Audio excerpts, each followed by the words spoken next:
अफगानिस्तान भयंकर बाढ़ की चपेट में है। वहां काफी नुकसान हुआ है। तालिबान सरकार हालात कतई काबू नहीं कर पा रही है और इसी बीच अफगानिस्तान के लिए या यूं कहें कि वहां की तालिबान सरकार के लिए एक और परेशानी खड़ी हुई है। भारी बारिश और बाढ़ से जूझ रहे अफगानिस्तान का संयुक्त राष्ट्र महासभा यानी कि यूएन जनरल असेंबली में वोटिंग का अधिकार निलंबित यानी कि सस्पेंड हो गया है।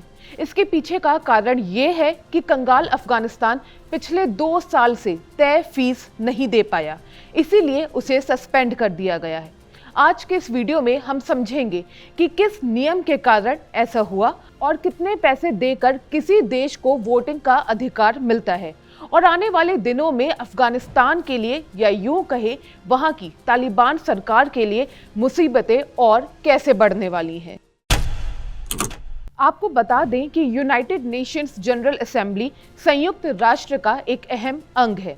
ये इकलौता ऐसा मंच है जहां यूएन के सभी 193 सदस्य देशों के रिप्रेजेंटेटिव्स मौजूद होते हैं।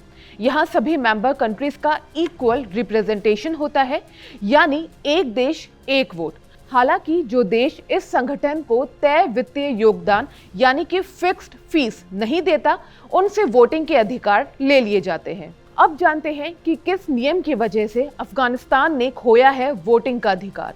संयुक्त राष्ट्र संगठन यानी कि यूनाइटेड नेशंस ऑर्गेनाइजेशन का खर्च महासभा के सदस्य मेंबर कंट्रीज उठाती हैं।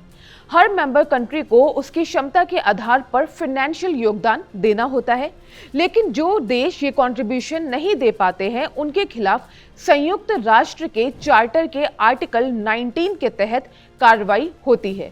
आर्टिकल 19 के मुताबिक उन सदस्य देशों का महासभा में कोई वोट नहीं होगा जिनका बकाया भुगतान पिछले 2 सालों के वित्तीय योगदान के बराबर या उससे ज्यादा पैसों का है। हालांकि कुछ देशों को इस कानून से राहत भी मिलती है।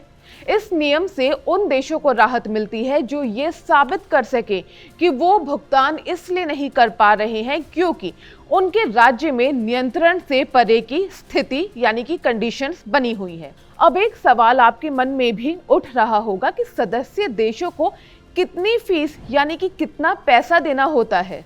तो आपको बता दें कि इसके लिए संयुक्त राष्ट्र की योगदान समिति तय करती है कि कौन सा देश कितना योगदान करेगा। मोटे तौर पर सदस्य देश के भुगतान करने की क्षमता के मुताबिक उसका खर्च तय होता है। योगदान समिति की बैठक सालाना 3 से 4 सप्ताह के लिए होती है। आमतौर पर ये जून के महीने में होती है। समिति की रिपोर्ट पर महासभा अपने मुख्य सत्र में विचार करती है। अब अगर यहाँ अफगानिस्तान की बात करें तो रिपोर्ट्स के मुताबिक उसकी वार्षिक संयुक्त राष्ट्र सदस्यता फीस आमतौर पर लगभग $2 लाख की होती है। अब भला कंगाल अफगानिस्तान ये पैसे कहां से लाए? आप भी ये सोच रहे होंगे कि भला इतने पैसे खर्च कर एक वोटिंग का राइट लेने की क्या ही जरूरत है, वो भी अफगानिस्तान जैसे देश को। तो आपको बता दें कि इसके पीछे एक अहम कारण होता है। महासभा में वोटिंग का अधिकार काफी इंपॉर्टेंट है। संयुक्त राष्ट्र के चार्टर के आर्टिकल 18(2) के मुताबिक महत्वपूर्ण प्रश्नों पर महासभा के निर्णय उपस्थित और मतदान करने वाले सदस्यों के 2/3 बहुमत से किए जाएंगे। इस निलंबन के चलते अफगानिस्तान को पैलेस्टीन राज्य को मान्यता देने वाले हालिया प्रस्ताव पर मतदान करने से रोक दिया गया था। ऐतिहासिक रूप से अफगान विदेश मंत्रालय इन भुगतानों का प्रबंध करता था, जिन्हें बाद में अफगान प्रतिनिधि मंडल द्वारा संयुक्त राष्ट्र में जमा कर दिया जाता था। यहाँ सिर्फ पैलेस्टीन का ही मुद्दा नहीं है। पैलेस्टीन के अलावा भी इसी इंटेंसिटी के कई और मुद्दे होते हैं जिन पर अपना वोट देना किसी भी देश के लिए काफी अहम होता है। आपको बता दें कि राहु केतु सिर्फ अफगानिस्तान के ही नहीं भारी हैं। 6 और देश हैं जो फीस ना जमा करने की वजह से वोटिंग नहीं कर पाएंगे। संयुक्त राष्ट्र की वेबसाइट पर छपी रिपोर्ट के मुताबिक अफगानिस्तान समेत 6 सदस्य देश चार्टर के आर्टिकल 19 के प्रावधानों के अधीन है। वो देश हैं, पहला तो Afghanistan, Comoros, Ecuador, Sao Thome, Somalia, Venezuela. इनमें से कुछ देशों को 70वें सत्र के अंत तक महासभा में मतदान करने की अनुमति दी गई है। 16वीं पूर्ण बैठक में महासभा ने प्रस्ताव 78/2 को अपनाया था, जिससे ये डिसीजन लिया गया कि कोमोरो, साओ टोम और प्रिंसिपे और सोमालिया को 70वें सत्र के अंत तक महासभा में मतदान करने की अनुमति दी जाएगी। बहरहाल, जब से तालिबान सरकार अफगानिस्तान में आई है, वहां के हालात बद से बदतर हो गए हैं। 2021 में अफगानिस्तान की धरती से अमेरिकी सेनाओं की रवानगी हो गई थी।